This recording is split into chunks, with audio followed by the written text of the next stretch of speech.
ちょっと豪華さが足りないなーって思って。そう、豪華さって言ったら金でしょ。っていうことで、今回はね、これを使ってね、文字盤を豪華にしていこうと思ってます。まあね、本当の金使っちゃうよ。ここからはね。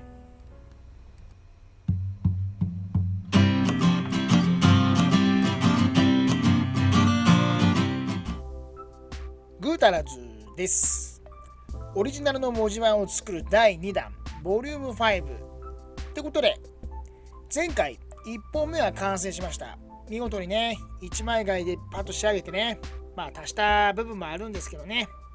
今回は同時進行していった2本目、それのね、作業を紹介していきたいと思います。1本目に比べてちょっとね、豪華さが足りないなって思っていたので、それに豪華さを付け加えていきましょう。ほら、パッと見ちょっとね、白い部分が多いんで、そう、キーケース、キーカバーで出てきた金箔、これを使っていきます。そう、例によってまたすぐに破けます。すぐに破けるしね、そしてつかめない。本当にね、ちょっとイライラする本当に素材です。地味にイライラしますけどね。そう、いつもありがとう。ワシンさんの工芸漆でね、またやっていきましょう。そう、少し薄めます。薄め液、ペイント薄め液でね、少し薄めてあげて、で、この文字盤はインデックスが盛り上がってるので、盛り上がってるっていうか、2段になってるんですよ。なので、その下の部分、そこの下の部分に金箔を貼って豪華さをこう出していこうっていう狙いです。そう、金箔をね、切っていってあげましょう。精密カッターで切り込みを入れてるんですが、これが切れないほら、使うんだらね、変なところで切れちゃって切り込みのところで切れてくれない。これはこれで結果的に良かったんですけど、なんかこう切り込みで切れてきてくれないんですよね。そう、ぶっちゃけ小さい方が貼りやすいです。大きい面だとね、大きいものはバッと貼れるんでしょうけど、小さいものは小さい方が貼りやすい。そう、インデックスの下に先ほど塗った漆のところ、漆を接着剤代わりにして貼っていくんです。なので小さいので小さい方がやりやすいんですけどね、ほら、たまに大きく切れちゃうでしょ。ああいうのがね、ほんと地味にイラッとします。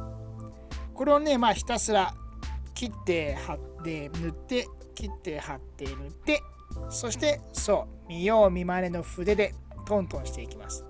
あの筆やってるとやっぱ金箔やってるっていう感じするよねそう、こうやってねどんどん貼り付けていきます。本当にこう漆がこう塗ってあると金箔がスッと乗っていきます。水分があるところに金箔ってこう引き寄せられるみたいですね。なので作業前にピンセットやらこの手とかこうベビーパウダーをこうまぶしてあげるとくっつきにくくなるそうです。やらなかったけど。そう、筆でやってるとやっぱ金箔作業って感じですよね。こういうのテレビで見たことあるだけですからだから見よう見まねです。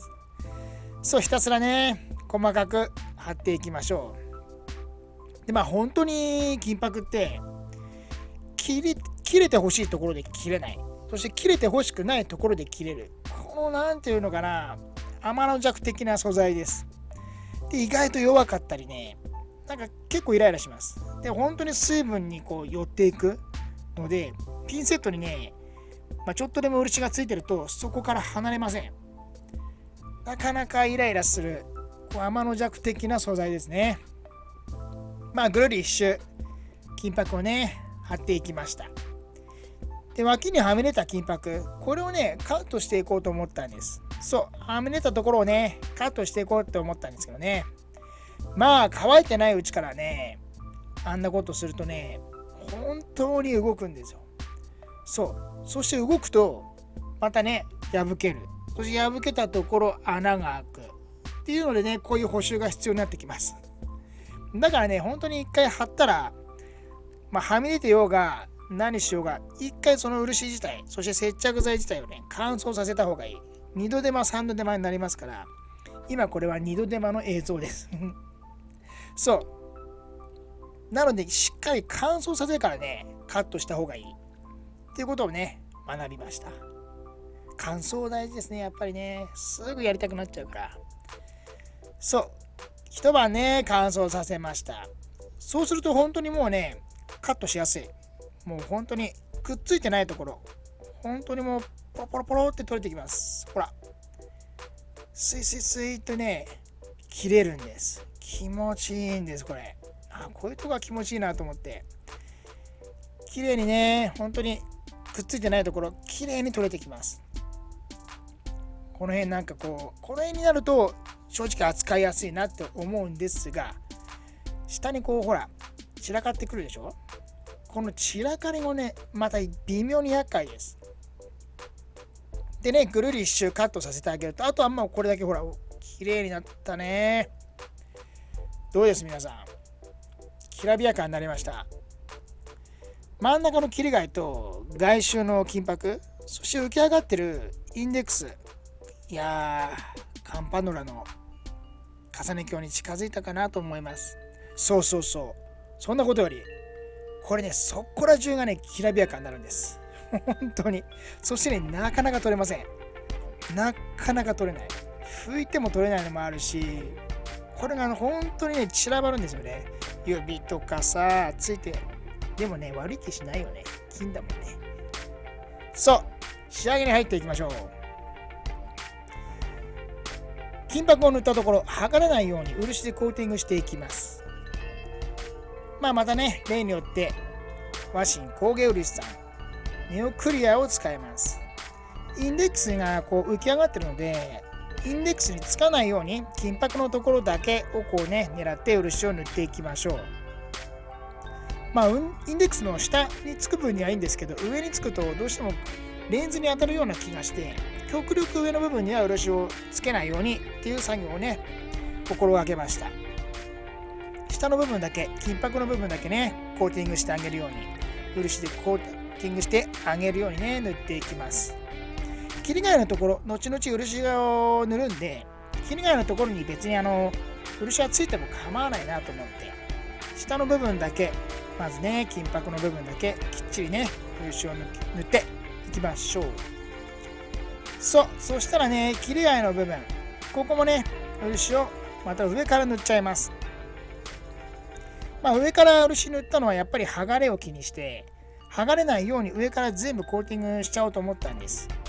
で螺鈿の場合、さらにこの後研ぎ出しという工程に入るんですが、インデックスがこう浮き上がってるため、この部分はね研ぎ出しできません。なのでね、ちょっと厚めにね塗りました。厚めに塗って、その貝が剥がれてこないように。どうしても貝が剥がれちゃうとムーブメントの中に入ってね不具合を起こしたりしそうだったんで、その剥がれがないように、金箔の剥がれもないように塗っていきました。どうです？貝と金の融合素晴らしいね。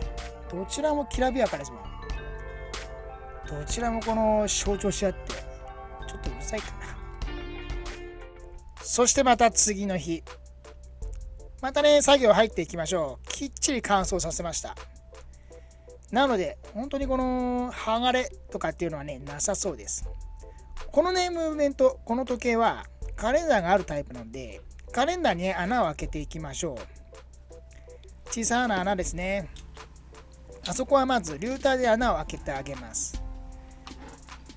こうやってねいろいろ飛んでいかないようにきっちり穴を開けるんですが、とりあえずまず最初にリューターで丸っぽい穴を開けます。そしてまた次にこういった精密カッターで四角い形をきっちりね仕上げていきましょう。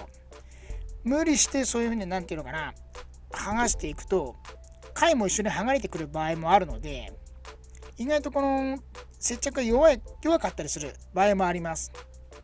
なのでその貝が剥がれないようにきっちりこのね仕上げの時は精密カッターでこう切るっていうのかな、そういう風な作業をしてきっちりね四角をね形成してあげましょう。この辺ちょっとでもこのなんていうのかな、四角が出てなかったりいびつだったりすると、またそれによってその完成度が落ちますから、ほらきっちりね四角きっちり合わせていきましょう。そして次回いよいよ組み付け完成となっていきます。1本目はね、見事に一枚貝でパシッとね、綺麗に、そして研いで、綺麗なその光の反射し具合、貝によるその反射し具合っていうのがね、出て、いい時計になったなと思います。次回は2本目、完成させてね、しっかり完成動画も撮っていきます。まあ、切り貝とその金箔を貼ったことによって、ものすごくね、主張し合います。喧嘩してるんじゃねえかっていうぐらいね、主張し合いますんでね、そのものすごい強い2つが合わさって、そしてそれがまた時計に組み合わさった時にどういう表情になるのかというのが少しね、楽しみですね。では次回組み付け完成していきますので、次回もご視聴よろしくお願いします。本日もご視聴ありがとうございました。